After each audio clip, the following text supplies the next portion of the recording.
दर्शकबिनहरू बिचरा सागर कान्छीसँग बोल्नै नसक्ने अवस्थामा भेट हुन्छ।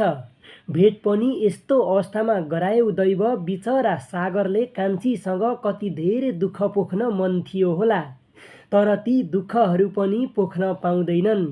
बिचरी कान्छी ए बुढा बुढा भनेर चिच्याउँदै चित्कार गरेकी हुन्छन्। अन्तिममा त सागरको सास पनि आउँदैन। आफू मर्छु भन्ने थाहा भएर होला ती भान्जी भनिनेलाई मेरो कान्छी र परिवारलाई अन्तिम पटक भए पनि देखाइदिनुहोस्, मलाई भेट गर्न मन छ भनिरहेका हुन्छन्। बिचरा सागरको चित्कार यतिसम्मको थियो कि ती भान्जी भनाउँदीले सायद सुनेकी भए, तर उनले त कहाँ सुन्थिन् र। उनले त उल्टै सागरलाई लुकाउने प्रयास गर्दैथिन्। त्यो मामाको जालबाट अन्तै लगेर सागरलाई एकोहोरो माया गर्ने सोचिरहेकी थिइन्।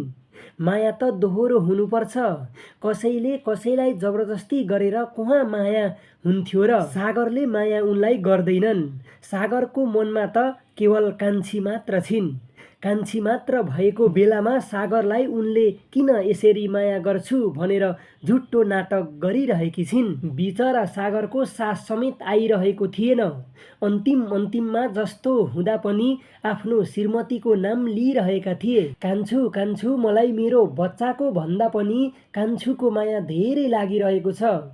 मलाई एकपटक कान्छुसँग भेट गराइदिनुहोस्, मलाई कान्छुसँग चाँडै भेट गराइदिनुहोस्।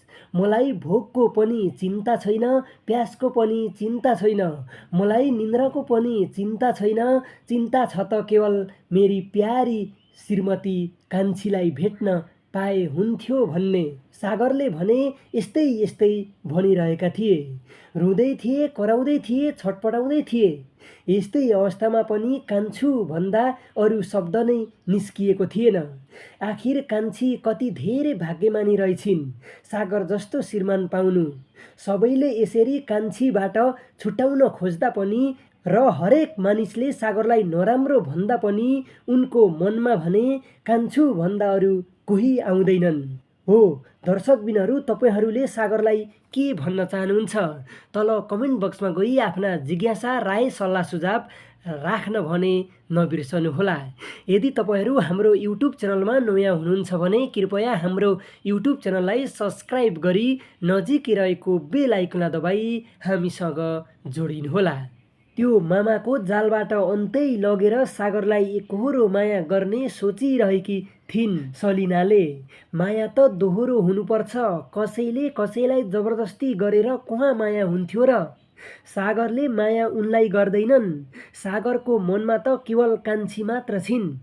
कान्छी मात्र भएको बेलामा सागरलाई उनले किन यसरी माया गर्छु भनेर झुट्टो नाटक गरिरहेकी छिन्। बिचरा सागरको सास समेत आइरहेको थिएन। अन्तिममा जस्तो हुँदा पनि आफ्नो श्रीमतीको नाम लिइरहेका हुन्छन्।